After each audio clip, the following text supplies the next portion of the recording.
이번에 강의할 부분은 앞의 강의에 이어서 소강절이의 동지음을 자세히 전거를 인용하여 다시 말씀드리기로 하겠습니다. 그러면 바로 원문을 보면서 남은 부분을 이어가도록 하겠습니다. 자, 그런데 사람들은 자지반이라고 하는 것이 11월 가운데라는 중순경이라는 뜻인데, 요즘 사람들은 그 자지반을 뭘로 하냐면 야반자시로 봐요. 야반자시로. 사람들은 흔히 야반자시라고 말하니, 야반자시를 말할 때 사람들이 뭐라고 하느냐, 동지는 야반 이전은, 동지라 하는 것은 야반 이전에는, 우리말로 하면 12시 이전에는 일반이 이속자시라 절반은 이미 자시에 속한 것이다, 이렇게 봐요. 이게 금추 오행자 다불지지라. 그런데 오늘날 이 오행을 가지고 미뤄서 알아가는 사람들이 대체로 이것을 많이 알고 있지 못해요. 그러나 바로 이 수라고 하는 것은 항상 어디서 일어나냐면 이곳에서 이곳에서 이곳에서 일어나고 있는데, 이게 그러니까 애매해요. 이게. 그러니까 이 말은 어떤 것이 가능하냐면, 야반자시면은 그때가 자시가 되고 오행은 그때로부터 모든 것이 시작한다라고 말을 해요. 그런데 여기는 사실은 동지의 자지반은 야반자시가 아니에요. 이게. 그런데 오행을 미뤄간 데는 야반자시로 시작한 사실이에요. 이게.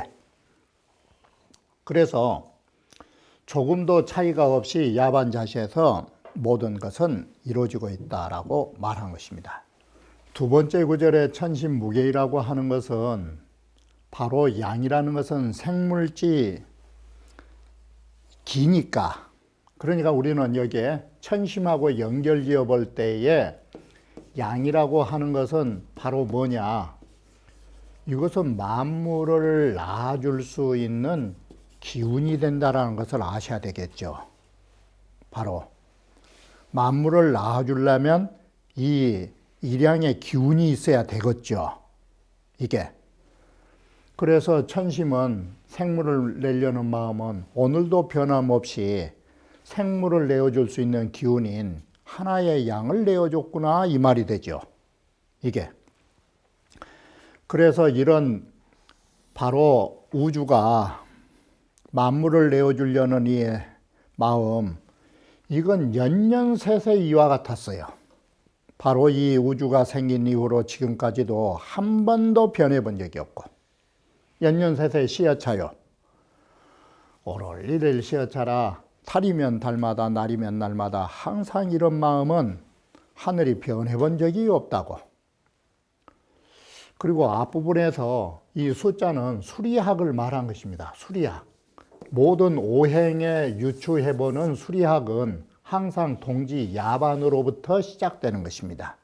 이건 수리학의 개념이지, 동지 야반을 잡는 건, 원래 동지 자지반이라는 말은 동지라는 절기는 11월 중순에 생겨져 있는 절기라는 걸 앞에서 분명히 말씀하신 거예요. 그런데 오행의 수리학으로 미뤄보면 바로 동짓날 야반 자시로 잡는다, 이 소리예요. 이게. 자, 또 다음 구절에 일양초동초요 만물미생시는 뭐냐? 바로 이것이 우리는 욕동미동지간이라는 것을 아셔야 돼요. 욕동미동지간이라는 이 문자는 어디에 쓰여 있냐면 주렴계 선생의 통서를 보면 기는 선악이라 라는 구절이 있어요. 그럴 때 이 기미자의 해석이 이 기미라고 하는 선악이 나뉘어지는 기미기자의 해석을 이와 같이 해요.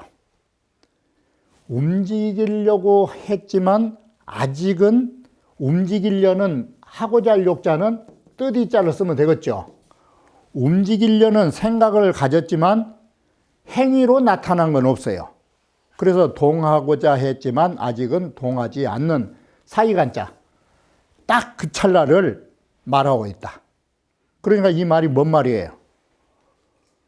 만물을 내주려는 마음은 먹었지만 아직 만물을 내어주지는 못했죠. 그걸 욕동미동지간이라고 말을 쓴 거예요. 그것을 주렴계는 사람의 심리에 붙여볼 때는 기는 선악이라 바로 사람 마음이 움직일 듯하면서도 아직 일어나지 않는 사이에서 선악은 갈린다. 이렇게 봤어요. 그래서 예를 들면 맹자가 말씀하신 출척이나 칙은 적자 입정지 초에 어린아이가 샘으로 빠져 들어가려는 처음에 두려운 마음이 가지는 것은 바야흐로 출척치근을 하려고 하는 심리, 이게 욕동이에요. 이런 생각은 일어나려고 하지만 미성이 뭐예요? 출척치근의 때를 이루지 못한 것이 미동이에요. 이게. 그러면 이 말이 뭔 말이냐? 만물을 내어주려고 하는 하늘의 마음은 있지만 아직 하늘의 마음이 나타나지는 않은 때예요. 이게. 그것이 일양초동초고 만물미생시예요. 그러면 다시 분석해 봐요. 그러면 초동이란 말을 이 글에서 뽑으면 뭘로 해야 되겠어요? 초동이 욕동처. 움직이려고 했지만 미생은 이제 뭔지 알겠죠? 아직은 미동처. 그래서 이 주자가 여기 갖다 붙일 때 욕동미동이란 문자를 쓴 거 아니에요. 이게 얼마나 분석을 세밀하게 했는지. 자, 현주는 미방다며 대음은 성쟁이가 뭐냐?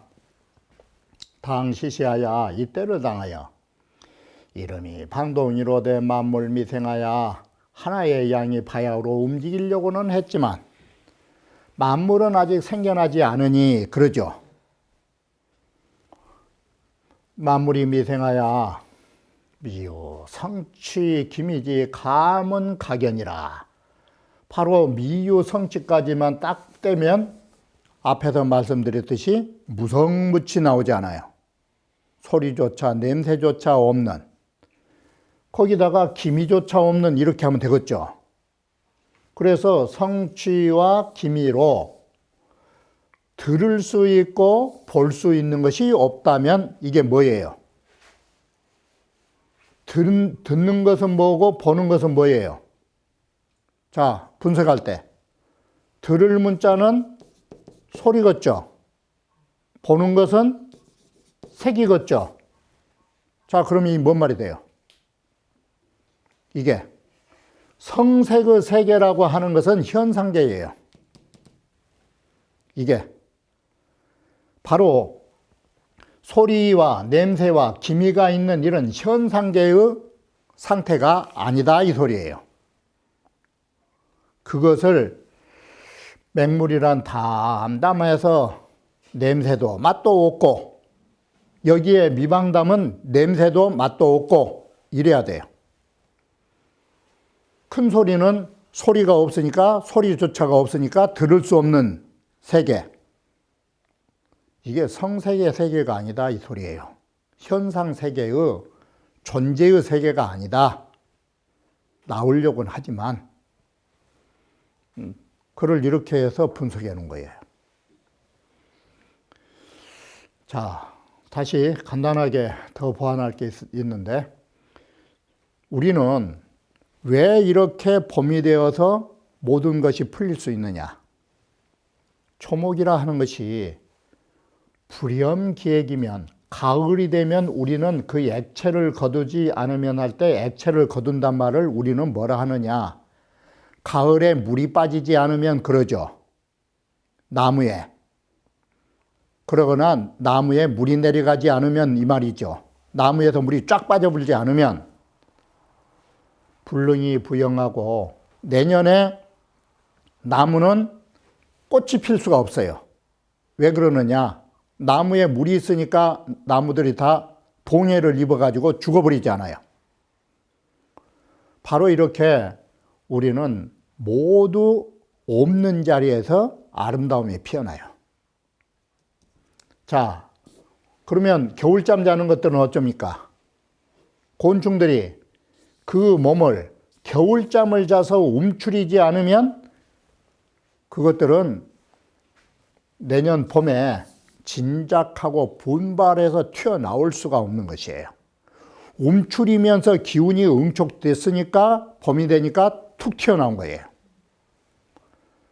자, 이것이 뭔 뜻이냐?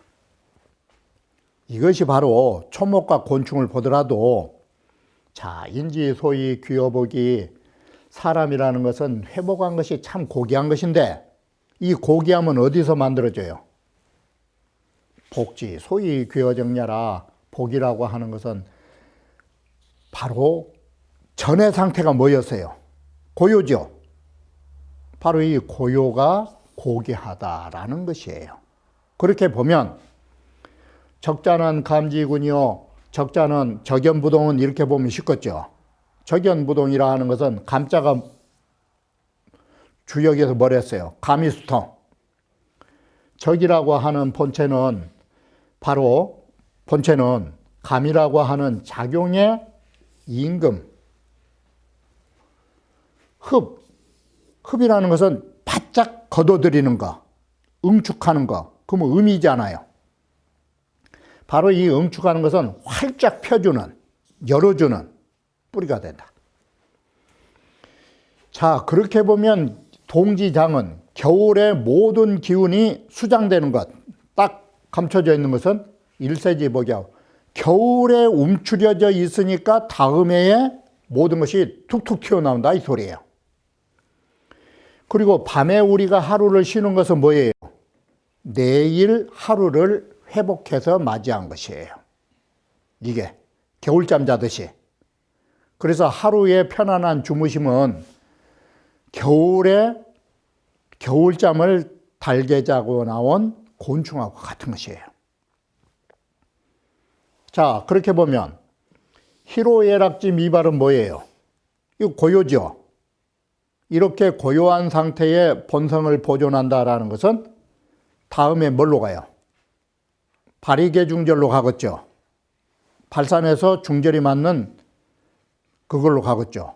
그래서 수유지복이라는 것은 도야자난 불가 수유리하니 잠시도 떠날 수가 없으니 이런 잠시도 떠날 수 없는 모든 시간에 회복한 거라고 볼 수 있다. 이렇게 된 것입니다.